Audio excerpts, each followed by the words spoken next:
How long have you been playing Apex Legends for? Maybe playing since the start, so 3 years nearly. Maybe playing for 2 years, maybe 1 year, or maybe this is your first ever season. And we can all admit, even though we know how to play the game, that we all miss shots. It happens, it's natural. Sometimes you're not on your A game and your aim is just everywhere. Not every day can be a good day when it comes down to aim. But today I'm going to show you guys some ways how you can improve your aim and make sure you're not missing the shots you need to hit. Hey, how's it going? I hope you're having a fantastic day. Welcome back to the channel.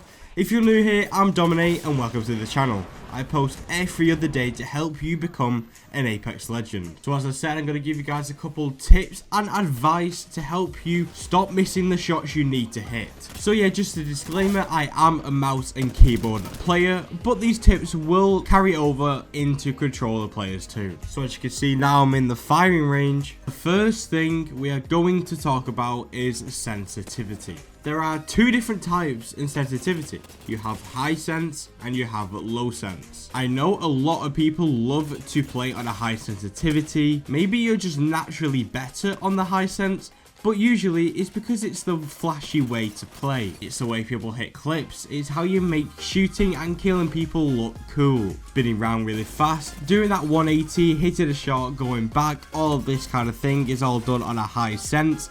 But is it practical? Not really, it's kind of there just to be flashy. Now, low sensitivity is the real way to be playing, if you can. Now what I mean by this, if you're in controller, maybe high sensitivity will be the way for you, just because of the way you have to aim. You only have so much room to actually aim. When you're a mouse and keyboard, if you have a big mouse pad, if you have a big area to play on, then I would strongly suggest playing on a lower sensitivity. So yes, if you can play on a really low sense, do it. If you can't, then just carry on what you're doing. But I'm going to tell you some of the reasons why lower sensitivity is the better sense to be playing on. When you have a lower sensitivity, you have more room to readjust, and this is known as micro adjustments. Now micro means small, so it's making small adjustments. As you can see, look how fluent, smooth and easy this is on a lower sensitivity.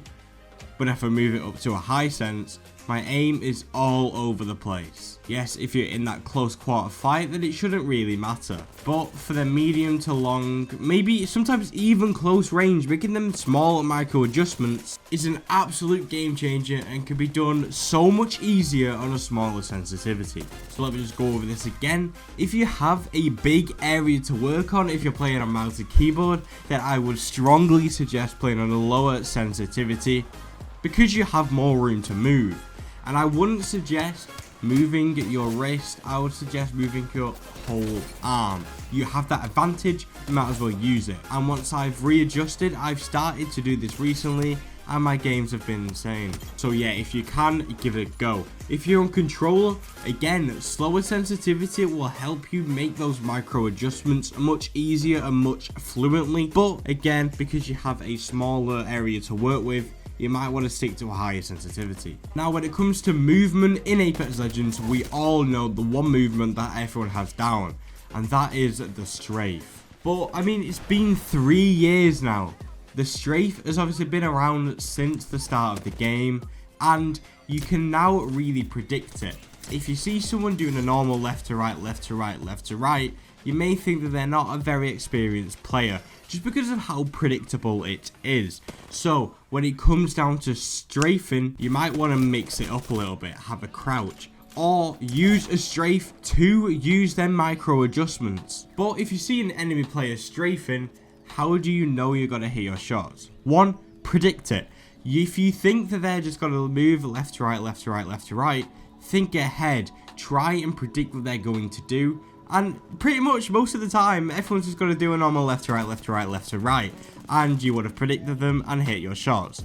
But when it comes down to strafing, if they're moving left to right, left to right, left to right, what's that type of aiming called? It's called tracking. Tracking is exactly what it says on the tin. It's where you track an enemy's movement. So to actually improve your aim, when someone's strafing against you, you either want to predict what they're going to do or just master down your tracking ability. Now the way to do that, and one way that has really helped me, It's just as simple as going into the firing range. Once you have the sensitivity down, what you are most comfortable with and you know you will hit the most shots on, then it's as simple as go in front of one of the dummies and move left to right. If you can hit most of your shots when in the strafe, then your tracking is pretty decent. What I would say is move further back and back and back. Here you have your strafing ability and tracking ability of different lengths. So just do exactly what you can see on your screen now. And if you keep doing this over and over again and get it ingrained in your mind how to track the enemy player, when the enemy starts doing a very predictable strafe on you,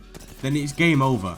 You're just going to track them, they're going to die so quickly, and it's all thanks to their micro adjustments. Now we are going to stay on the topic of tracking, but when you think of tracking, you always think of like a fully auto weapon, like I'm using before, an R99, something like that. You can track with an R301, you can track with a flatline, you can track with any auto fire weapon. But what you not might think of is every single weapon that you use needs some sort of tracking. And I'm gonna talk about the wingman here. So as we all know, hopefully, that the wingman isn't a fully auto weapon. If you shoot once, the weapon's gotta shoot once. It's a single fire weapon. If someone's moving and you're using the wingman, the same thing comes in again and again. The one thing I want to ingrain into your mind is about the micro adjustments. Someone's hopping all over the place, if someone's doing that very predictable strafe on you yet again,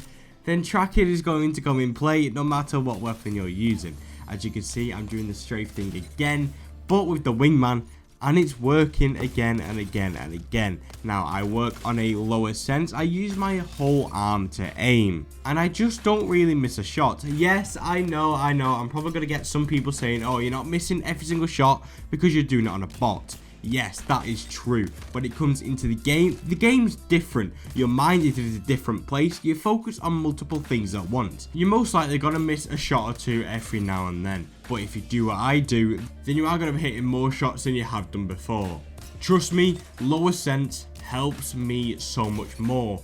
Doing this tracking thing every time before I go into my first game of the day helps me so much more than just going blindly into pubs or ranked. So the final thing I want to talk to you guys about to never miss the shots you need to hit is to know when to start hip firing. There's two different types of actual shooting, and that's ADSing and hip firing. Hip firing is as simple as that when you stop ADSing. ADSing mean aim down sights. So when you're not looking down your sights and you're kind of just running with your gun out, if you start shooting, that's what hip firing is. Now you should only be hip firing when someone is in like a 10-meter range of you. If they're really close to you, then hip firing is going to be so much better than ADSing. Honestly, this is a fact and something that you need to learn. Especially if you're using a gun like a flatline. When you ADS, it's the normal AR that we all know and love. When you start hip firing, it's insane of how much it is like to an SMG. It's so good, it's very accurate and does loads of damage. It's like an SMG when you stop ADSing and then you go back to that normal, really good AR that we all know and love when you start to ADS. So when should you be hip firing? When someone is in close range of you.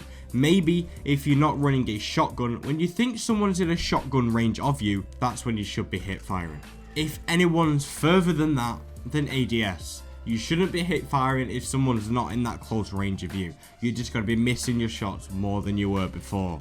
So what can we take back from this video? So we have two different types of sensitivity. We have high sense and we have low sense. High sense is mainly used for that flashy look to make your clips look good. But if you have to work with that because you have a low area to work with, if you're a mouse and keyboard, or you're on controller and you just have that low area anyway, then maybe just stick to your high sense. Because if you stick with the sensitivity long enough, you got to get used to it. So if you're used to your sense, stick with it. But if you have that bigger area to work with, try using a lower sense. It works very, very well. One big type of aiming that we touched on today was tracking. Tracking is one of the most important types of aiming within Apex Legends because it's very movement based. People are always moving about. It's very rare that someone stood still. So when someone's trying moving, you need to track their movement. It's as simple as that. The final thing we just touched on is the different types of actual aiming. We have ADS aiming and we have Hipfire. ADS should be when people are medium to long range away from you, and hip firing should be used when someone's in a close range of you. I use that analogy again. If you don't have a shotgun and you feel like you should be using a shotgun in that range, then start hip firing. Use the hip fire when you should be in need of a shotgun. That's gonna call it today's video, guys. If you found this video helpful and or entertaining in any way, shape or form, then make sure you go down below and leave a like. Whilst you're down there, you might as well subscribe to be entered into the next subscriber shoutout. Thank you guys so much for your support recently. We have just hit 1.3k subs, which is absolutely insane. Thank you guys so much for the support. Once again, it's been my pleasure, and until next time, keep dominating Legends.